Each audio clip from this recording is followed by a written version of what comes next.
नमस्कार। यो एउटा लेकको सुन्दर भ्यालीबाट यहाँहरूको सामु आइरहेको छु। यो यहाँहरूले देख्न सक्नुहुन्छ। पछाडिपट्टि यो एउटा सुन्दर जङ्गल छ। त्यो माथि डाँडो हेर्नु सक्नुहुन्छ। बच्चा बेलामा हामीले हेर्दाखेरि त्यो डाँडो पुगेपछि चाहिँ आकाशलाई स्काईलाई चाहिँ समात्न सकिन्छ, चन्द्रमा छुन सकिन्छ जस्तो अहिले जोडिएको जस्तो देखिन्छ। त्यसपछि यसको काखैमा यहाँ लाली गुराँस लगायत विभिन्न पर्यावरणका वनस्पतिहरू अनि यो जति गाउँ देख्न सक्नुहुन्छ यसलाई हामी लेक खर्क भन्छौँ।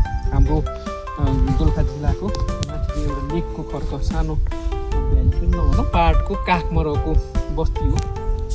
गाउँघर दिन प्रतिदिन रित्तिँदैछ। अब हामीहरू आउने भनेको नि यस्तै दसैँ तिहार चुनाव एउटा माहौलमा आउने हो। र बाल्यकाललाई फर्केर हेर्दाखेरि यो गाउँघरमा हिजोको दिनमा यस्तो सोसल मिडिया थिएनन्, मोबाइलहरू थिएनन्। र रेडियोमा कुनै कार्यक्रम सुन्दा पनि हामीलाई खुसी लाग्थ्यो। शनिबारको दिन कुनै कार्यक्रम आउला, शुक्रबारको दिन कुनै कार्यक्रम आउला भन्न हामी कुरेर बस्थ्यौँ। अनि अलिकति उकालो आएर यिनै वन जङ्गल हेर्दाखेरि चाहिँ हामीलाई अत्यन्त धेरै खुसी मिल्थ्यो। यो यतैतिर हराइरहौँ, यतैतिर घुमिरहौँ जस्ता मिल्थ्यो। आजका बालबच्चा, आजका चाहिँ जेनेरेसनलाई त्यस्तो किसिमको अनुभव हुन्छ हुन्न त्यति हामीलाई छैन। तैपनि यसो बुझ्दाखेरि यो धेरै टेक्नोलोजीमा विकासमा गइसक्यो। जुन नेचर हो, जुन हामी जमिन हो, माटो हो, त्यसमा चाहिँ अलिक कमी भइरहेको छ। र जुन सहरमा बसाइ सर्ने, बिस्तारै बसाइ सर्ने चलनले गर्दाखेरि 30 वर्ष अगाडि यहाँ जति घरहरू थिए ती घरहरूको सङ्ख्या त्यति नै छ अथवा घटेको छ। अझ मान्छेहरू कम हुँदै गएको छ। त्यसले गर्दाखेरि चाहिँ देशका जनसङ्ख्या, मानिसहरूको सङ्ख्या चाहिँ सहरमा चाहिँ केन्द्रित भएर त्यहाँ चाहिँ अत्यन्त घरेडी सानो पनि नपुगेर चाहिँ घर मात्रै एउटा कन्क्रिट मात्रै भएर त्यहाँ कोलाहल छ भने गाउँघरमा चाहिँ बिस्तारै मान्छेहरू चाहिँ यहाँबाट सहरबाट विदेशमा आज चाहिँ नेपालको लगभग 1/3 लगभग 1 करोडकै आसपास 70-80 लाख मान्छेहरू चाहिँ विदेशमा हुनुहुन्छ होला।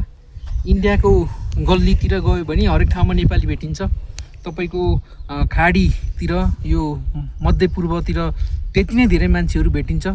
अनि एकजना अस्ट्रेलियाबाट आउने साथीलाई सोधेको थिएँ, त्यहाँ त बरु कङ्गारू कम भेटिएला, त्यहाँ धेरै नेपाली भेटिन्छ भन्थे। भनौँ न अब देशमा एउटा विकास नभएको भएर उनीहरूले भन्थे त्यहाँ ढाका टोपी लाउने मान्छे नि कति धेरै भेटिन्छ अस्ट्रेलियामा भनेर। अब यसरी बिस्तारै देश रित्तिँदै जाँदाखेरि तर हामी फेरि यसो फर्केर हेर्दाखेरि चाहिँ यी ठाउँहरूमा हामीले अलिकति पौरख गर्न, अलिकति ठाउँ माटो अनुसारको चाहिँ कृषि गर्न नसकेको भए तापनि फेरि सम्झिँदै ल्याउँदा त यही ठाउँ, यही उसमा चाहिँ हामीलाई अझ स्वस्थ पनि मिल्ने, खुसी पनि मिल्ने जस्तो हामीले चाहिँ देख्न सक्छौँ।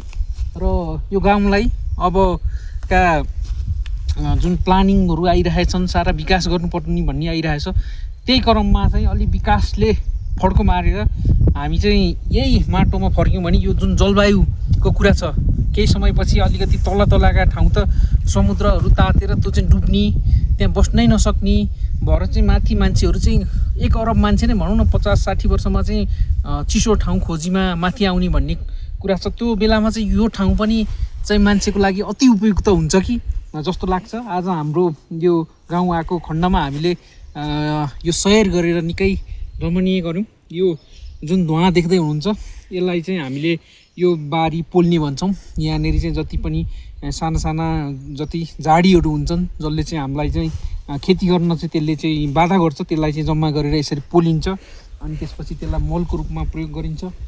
यस्तै रह्यो। नमस्कार।